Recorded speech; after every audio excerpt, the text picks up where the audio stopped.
I love the One Piece trading card game, and I love to spend money on this game efficiently.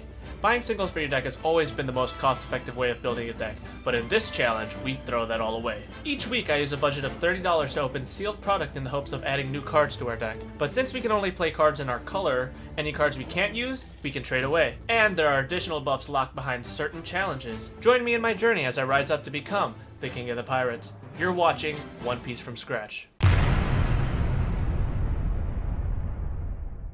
Welcome back, Pirates, to a very special episode of One Piece from Scratch. By the time this episode releases, we will have just started the OP09 format, and there are some new meta threats like Shanks and Blackbeard, and I'm going to have to build my deck around those, but not today. With the cost of pre-release being at exactly $30, it actually fits within the scope of the series. There are some really pricey winnings on the line, and it's a level playing field, so we really gotta lock in.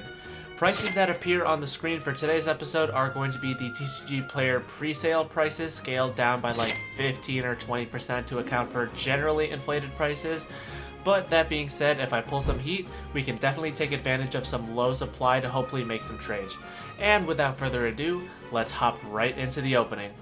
Alright gamers, so we are here at the pre-release. We do have our Monkey D. Luffy, the Rainbow Luffy. We've got 2 packs of the tournament pack and 6 packs of the new set. So what we're looking in here are 2K counters, any vanillas, removal, and good top end. So we are going to be looking at a good amount of these cards. That's a vanilla that's instantly going in. We are making a 40 card deck, and what does this do? Rest of the stage looking top of your Blackbeard Pirates, probably no. Sanji, this is a 5/6. This could be good. We'll read that later. Blockers are also going in. Counter. If your leader has the Odyssey type, Luffy does count as Odyssey type, so that is definitely usable. If you have 2 or more rested characters, set them as active. Interesting. We'll throw it in the maybe pile. Teach is at least 3 less than the number of your opponent's hand. Draw 2. Trash 1 card from your hand. It's also going to be a maybe. Josu's instantly going in. Your leader has Odyssey. Cannot be KO'd in battle by leaders. That's honestly kind of huge. This says KO. Probably going to go in. That's a blocker. Kuzan. Place one of your opponent's characters with a cost of 3 or less at the top or bottom of your opponent's life cards face up. Very good. Opponent trashes 1 card from their hand. Removal. Ooh, 9/9. On play, if your leader has Odyssey, which it does, set up to 3 of your Dawn cards as active. That is honestly just going in. Yep, Altar Robin. Pack 2. 6/7. Turn 1 of your Dawn cards. Give 1 of your opponent's characters minus 2k. That's pretty good. High statted. We'll throw it in the maybe pile. Vanillas, definitely yes.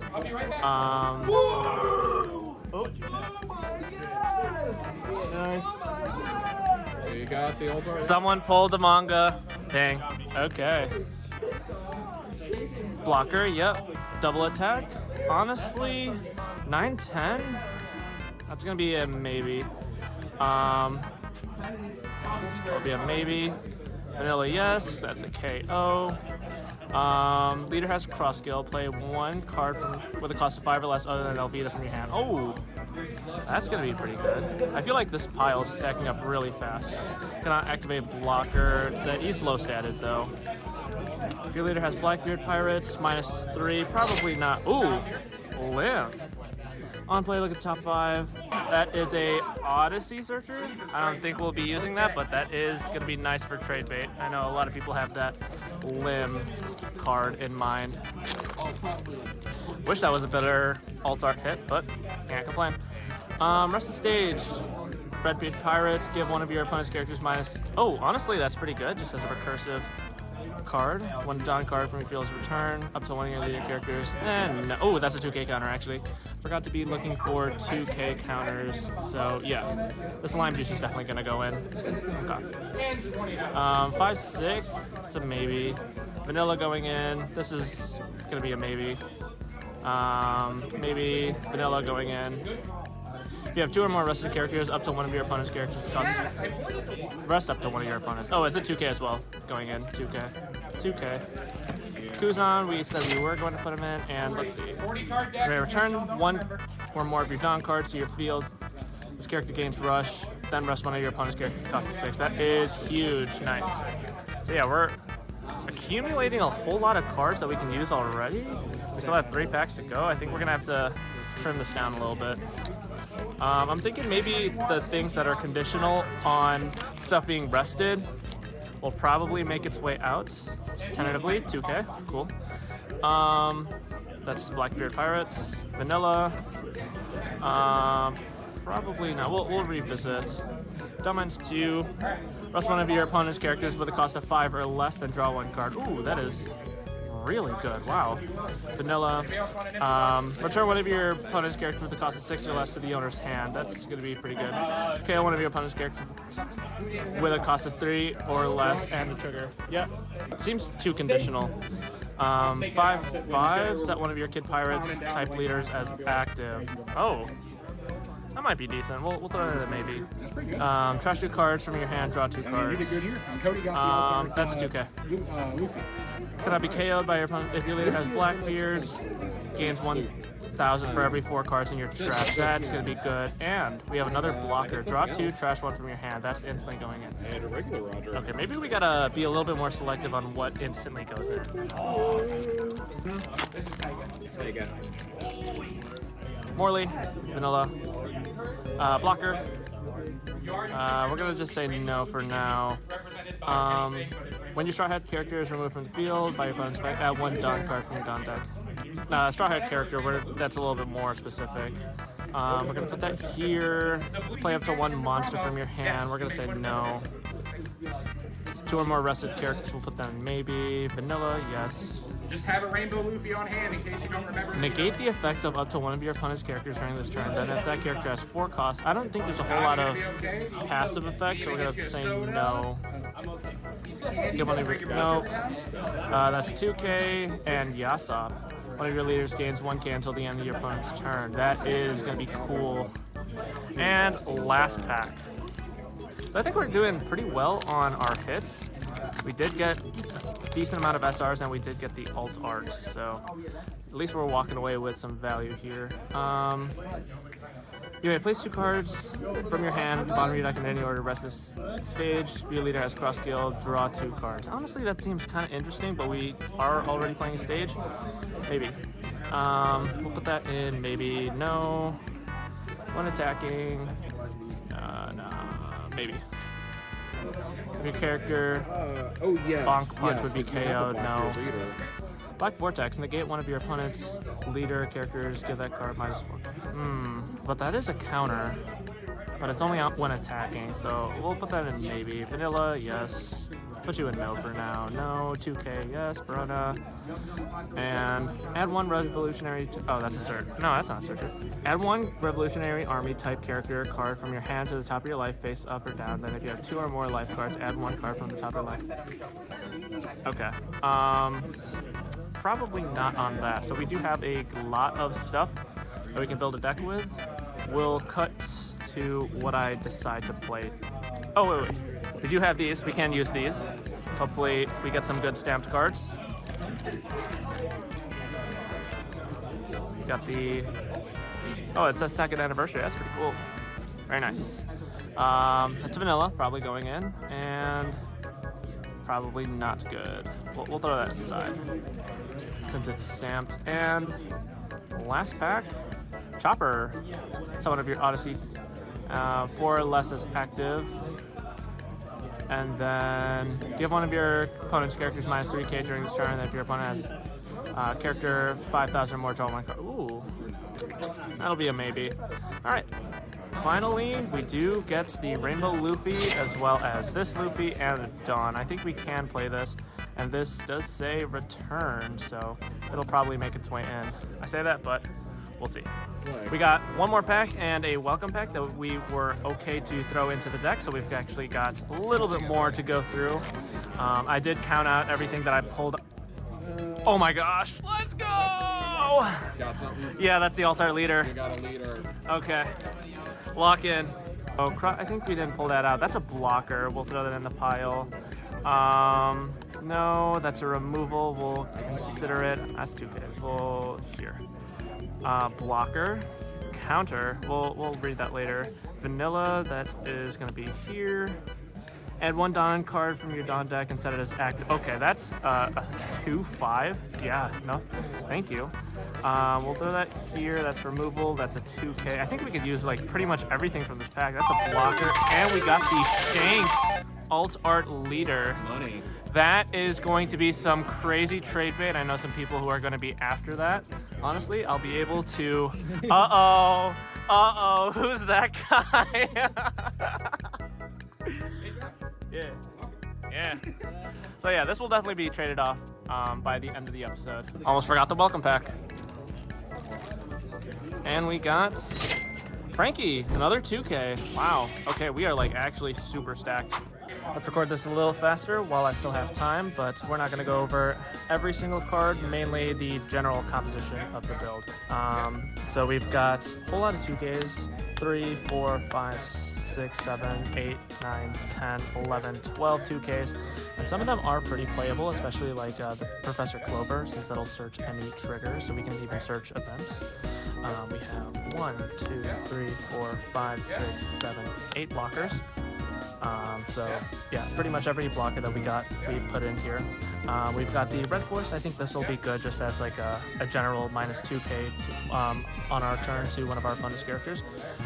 We have the Muggy Ball. That's going to be a huge tempo swing if we can get it off, as well as the Gum Gum Jump Rope. We have this. This is honestly a really good card. It is on play, add a life, and then ramp a Dawn as active. So I think that'll be a pretty good tempo swing, especially if we're needing to advance some life cards to hand. We've got a whole lot of vanillas here. So we have 5, 4 6s. We have this Jesus Burgess. I think he's going to be really cool. For every 4 cards in your trash, he gains 1,000 power. So that's going to be like a really nice late game piece. Yasop that can boost up. We have a few 5 7s. We have the Elvita to put a 5 cost or lower onto the field from hand. We have the Rush Sanji, a 7/9, the Adio, as well as 2 copies of the Double Attack Ode. And I was looking at the list and I was like, yeah, we definitely need some high top end. And this seems really good just because it's got double attack and it's super high status. So that's the list I'm going to be running. I do believe that the rest of the cards that you pulled count as sideboard. So if we do need to like sub something in, we can. So like I was really wanting to try out some of this Odyssey stuff. A lot of it was really synergistic, especially because our leader does count as Odyssey typed. So if we think that something needs to sub out, we could sub something in from this pile. Otherwise, yeah, that's what we're going to be running. Round 1, and take a look at these sleeves. I got these as a reward for backing the Adventure Time Card Wars reboot on Kickstarter, so I do want to use these sleeves eventually for the series, so let me know what an appropriate bounty is to use these as a reward, because I absolutely love these sleeves. The commentary for this episode is going to look a little bit different compared to most episodes because we know every match we're going to be running into the Rainbow Luffy mirror match. So I'm mainly going to be talking about some specific interactions or some specific cards that get played. I did trigger the event, one of the purple events, to be able to ramp a Dawn on my first life, so that was honestly huge. That sets me up really well. That let me drop the 5-cost Elvita on my second turn, which honestly is such a huge tempo swing, so I'm already feeling like I'm in the pilot seat off of that alone. And it does get KO'd, but she does have an on KO to where if she gets KO'd, you can play a 5-cost or lower from hand, and that is what I did to get that Lucci out onto the field. And my opponent isn't really able to establish a whole lot of high power bodies on the field, so it's going to be a lot of my 6K bodies just putting a whole lot of pressure onto his life. And I do play the Furnosuke on my turn just to be able to have enough bodies just in case he does spam blockers, but that is not the case, so I've got 4 bodies compared to his 1 life. He does have a trigger, but that's not going to matter. GG's. Real quick, I decided to remove 1 2K. I thought I was freaking up on a whole lot of 2Ks, especially because it's a 40 card deck. Having 12 2Ks means you have a really high concentration of them, especially if they're not going to be super useful. I want to try and slim it down, so I did throw in this Brook. 1 attacking, return 1 or more Dawn cards, and then give 2 of your opponent's characters plus 2K. So I think this is, or minus 2K. So I think this is going to be good in place, but we'll see how we do. Round 2, and it is versus Brock. He does make us go first. I think you do want to go second in this because you can drop that 2-cost blocker. We don't have a whole lot, so we swing in for life, and he does trigger the Sol, and that is huge. Because we are playing Rainbow Luffy, our leader is Nico Robin, so the 3-5 blocker coming down on his second turn is honestly just going to set him up really well tempo-wise. And my strategy from here is to be able to try and deal with this board with some of my swings and establish some higher statted bodies just so I have the advantage when it comes to stat lines onto my bodies. And he does establish the Yasop here, which gives his leader a 1k for the turn, but I don't really mind that since I know that I'm going to be swinging into his board anyways, as I discussed earlier, but that does mean that he has a very strong body on his side of the board. He leads with a swing into my leader, which I am kind of scared of because I don't want him to run through my life, so I do give a blocker, but then he starts pressuring my body on board, so I do give the other blocker that I had as well as counter to be able to protect that because that is going to be a pivotal piece in trying to clear his own board. So I first swing into the Yasop, and since that goes down, I'm like, oh, the other body's going to go down since he would have wanted to protect the Yasop over the Vanilla, but the Vanilla does get countered out of, and he realized that it was a misplay later, but at least that means we did get the Yasop off of the board for us. He does establish a 5-cost killer, which means that he can set his leader as active, and that's going to put a whole lot of pressure on me since that means that he's going to have another body established as well as another swing to demand counter out of my hand. And from here, my only comeback strategy is to be able to clear some of his bodies as well as establish some blockers onto my side of the field, but unfortunately I did not have the resources to be able to do that, so that means for him it's just going to be a numbers game. He's going to done up his characters and swing in GG. Bigger change, we are going to take out 5 cards from this. I feel like I'm really scared of the one event that KOs a bunch of low cost stuff, so I'm going to remove 1 blocker there. And I'm really high on 2Ks. It's a super high concentration. Yeah, this is going to be a menace if I ever have too many blockers at once. So I'm going to remove that. Going to remove another 2K. I think these 2 cards are just not going to be good enough. And then I want to slot in more Odyssey stuff, so this was like the next best thing to remove. So in its place, we're going 2 choppers. They'll restand some stuff. The Searcher Limb that we found, this Sanji, because it's really cool, it pulls some Straw Hats out of grave, 4 cost or less, and then this Usopp to cycle stuff. So those are the changes going into the next round. One more thing, it doesn't really impact the list too much, but this Sanji does pull Odyssey or Straw Hat. Sorry, it was out of frame. So we're going to replace 2 more Vanillas with these 2 Usopps because they are tagged Straw Hat. That's the only change. Round 2 versus Nickbeard, and on my 2-down turn, I am able to establish that blocker, which feels really good because that means I'm not wasting a turn and I am getting a little bit ahead on tempo. And seeing my opponent attach 3 Dawn and swinging with their leader makes me feel really good since that means that they're not going to be able to establish a 3-cost body on that turn. My opponent on his turn does establish the Katarina Duvon, which I think that's a really cool card. It gives itself different keywords.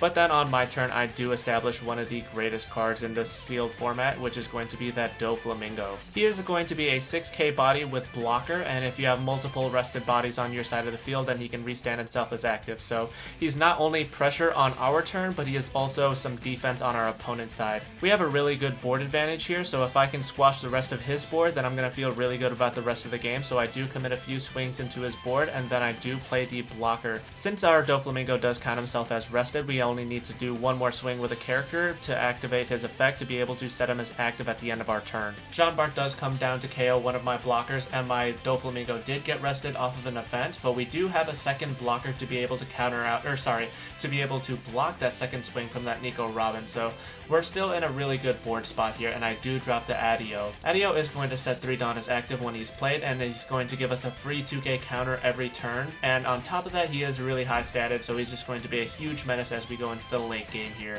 Here my opponent does establish the Silver's Rayleigh to be able to let him draw, and it is a blocker as well. He does use an event to KO my Doflamingo, and then another one to return my Vanilla back to hand.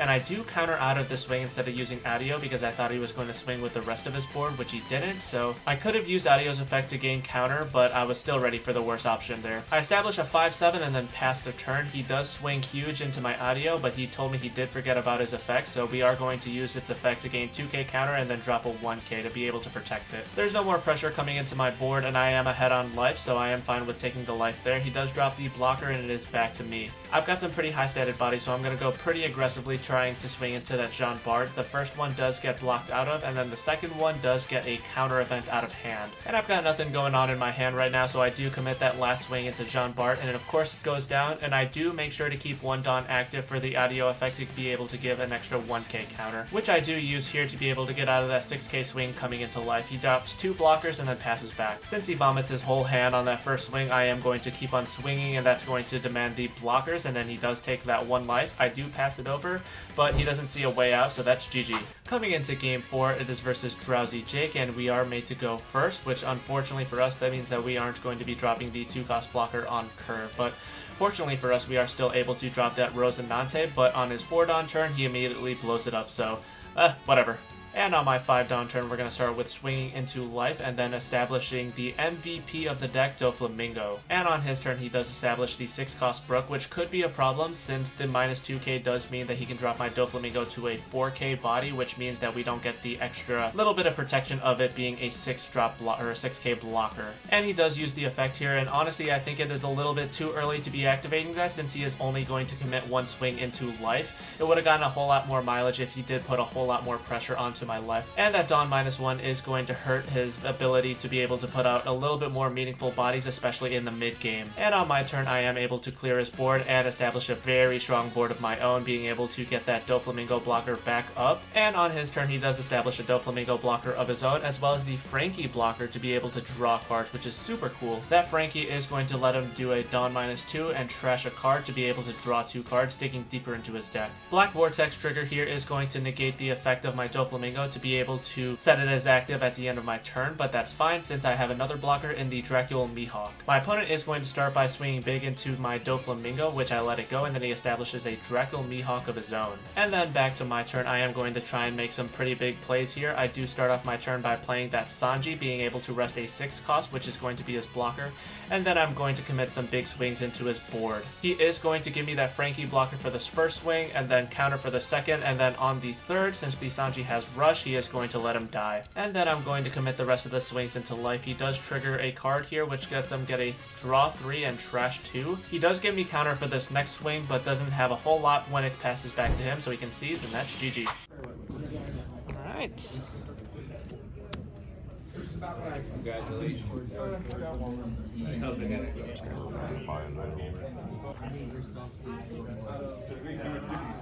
So we ended the day at 3-1, pushing our overall record to 27-15. I had a lot of fun playing in the sealed event, and of course we made a whole lot of progress on some of our bounties with our pulls as well as our trades. I wish I had thrown in the Odyssey stuff and considered our whole 2k situation a whole lot sooner, especially considering that we've had the same issue in our main series with the 50 card deck. But regardless, with a 3-1 finish, I can be happy about that, and I didn't walk away with additional prizing, but I did get a poster from a raffle which perfectly fits this part of my wall, which was honestly pretty cool. I'm really excited to grind out the OP09 format, and I hope you are too. And with that, stay tuned for the next week, because that'll be week 1 of the new format.